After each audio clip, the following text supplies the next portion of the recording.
Well ऐसा आपके साथ हुआ है कि आप कोई मूवी देखने का प्लान बनाते हो, सारी चीजें प्रिपेयर्ड है, फिर आप उसके रेटिंग्स वगैरह रिव्यूज वगैरह देखते हो तो आपको पता चलता है कि लोग इस मूवी की काफी ज्यादा बुराई कर रहे हैं, लेकिन जब आप मूवी देख कर आते हो तो आपको फील होता है कि मूवी इतनी तो बुरी नहीं है जितना लोग बोल रहे हैं। वेल ऐसा मैंने आज फील किया। Hey guys, welcome back to my channel और आप देख रहे हैं मोटल प्रिज्म। और आज की वीडियो में मैं बात करूंगा 2024 की एक स्पाई एक्शन मूवी के ऊपर जिसका टाइटल है रुसलान, जहां पर हमें मेन लीड के तौर पर आयुष शर्मा देखने को मिलते हैं, जिन्हें शायद मेजॉरिटी लोग जानते होंगे कि ये एक्चुअल में सलमान खान की जीजा है। जहां पर रिश्तेदारी वगैरह पे तो हम बात नहीं करेंगे, हम सीधा मूवी के ऊपर बात करेंगे। देखो, मूवी के लेकर मैंने एक चीज नोटिस की कि जो भी कोई इसका रिव्यू वगैरह कर रहा है वो इसे बहुत ही ज्यादा पैथेटिक बोल रहा है, बहुत ही ज्यादा इसकी बुराई कर रहा है। और जब मैंने मूवी देख कर आया तो मुझे ऐसा फील हुआ कि यार मूवी इतनी तो बुरी नहीं है, क्योंकि मैंने इससे भी बहुत वर्स टाइप की बॉलीवुड मूवीज देखी है जिसमें ना तो कोई लॉजिक होता है ना ही कोई मजा होता है। मैंने लिटरली ऐसे रिव्यूज भी देखे जिन्होंने लिटरली इस मूवी को आधा देखा है, मतलब इंटरव्यू तक देखा है एंड उसके बाद स्किप कर दिया है। ये चीज तो बहुत क्रूशियल है कि आप सेकंड हाफ भी देखो, क्योंकि एक्चुअल में इस मूवी का सेकंड हाफ ज्यादा इंपॉर्टेंट है। तो वही चीज मिस कर दिया और उसी के ऊपर रिव्यू बना दिया।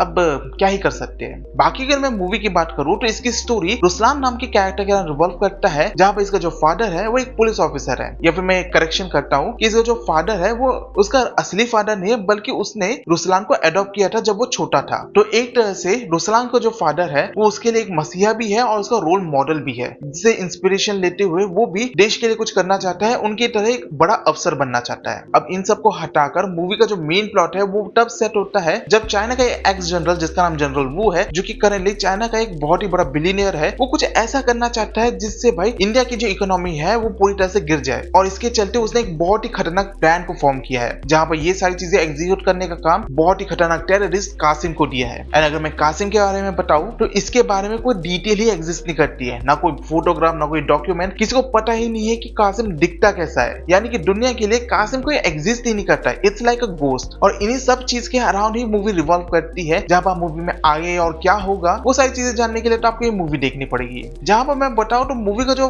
पहले के स्टार्टिंग का 10 मिनट है ना, वो बहुत ही ज्यादा इंपॉर्टेंट, बहुत ज्यादा क्रूशियल और one of the best scene था। और उसके बाद सेकंड हाफ के बाद जो पूरी स्टोरी दिखाई जाती है वो इंपॉर्टेंट था। यानी कि जो स्टार्टिंग वाला पॉइंट है उसको अगर हटा दे तो बाद का जो पोर्शन बचता है मूवी का, उसमें तो कुछ दिखाया ही नहीं गया था। मतलब उसे इतना ज्यादा स्ट्रेच कर लिया गया था, इतना खींच दिया गया था, कैरेक्टर इंट्रोड्यूस कराया जा रहा है, इधर उधर सा ड्रामा दिखाया जा रहा है, जिसके चलते मूवी देखने में प्रॉब्लम बहुत कर रही थी। और यही मेन रीजन था कि यार लोग जो है इस मूवी से बहुत ज्यादा पक गए थे और इंटरवल में ही निकल जा रहे थे। लेकिन मूवी अपनी पेसिंग सेकंड हाफ से पकड़ती है, जिसे देखने में थोड़ा इंटरेस्ट आ रहा था, क्योंकि यार वहां पर जो है वो मेन चीज पर फोकस किया जा रहा था। और ये चीज मुझे लगता है कि अगर पहले दिखाया जाता ना तो मूवी और बेहतर बन सकती थी। प्लस मैं ये भी बोलूंगा कि मूवी में बहुत सारी चीजें, बहुत सारे लूप होल्स है जिन्हें चेंज करने की जरूरत थी। मैं तो यहाँ बोल रहा हूँ कि यहाँ पर जो चाइना वाला एंगल जोड़ा है ना, उसको भी जोड़ने की जरूरत नहीं थी। ये मूवी अपने आप में ही कंप्लीट बन सकती थी। लेकिन मूवी इतनी खराब नहीं है जितना लोग बोल रहे हैं। बहुत लोग तो उसके एक्शन को लेकर क्रिटिसाइज कर रहे हैं, जबकि इसके एक्शन सीक्वेंस इतने खराब नहीं थे। मैंने लिटरली ऐसे बॉलीवुड मूवीज देखी है जिसमें भाई हीरो जो है एक घुसा मार रहा है तो 5-10 लोग उड़ जा रहे हैं। उसके कंपैरिजन में यहाँ तो भाई थोड़ा बहुत कोरियोग्राफी तो देखने को मिलती है। भले ऐसा फील होता है कि वो एक्शन कम एक्टिंग ज्यादा कर रहे हैं, लेकिन स्टिल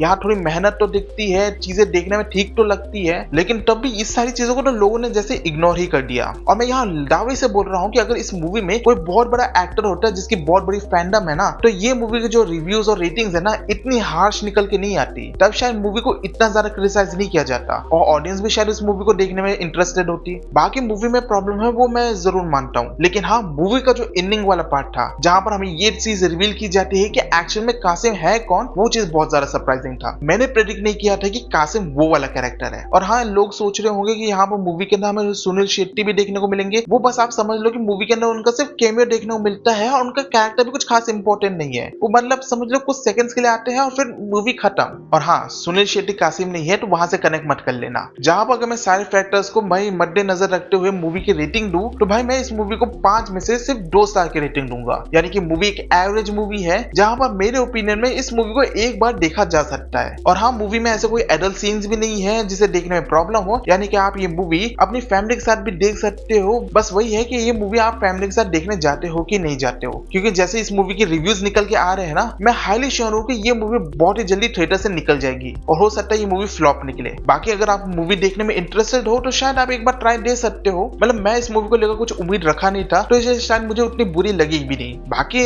आगे देखना ना देखना वो आपकी मर्जी है। वैसे अगर आप आपने ये मूवी देख ली है या फिर देखने का प्लान बना रहे हो तो भाई कमेंट्स में जरूर लिखना कि आपके ओपिनियन क्या है। इसी के साथ हम ये वीडियो यही पे एंड करते हैं और मैं मिलता हूँ आपसे नेक्स्ट वीडियो में। तब तक के लिए गुड बाय।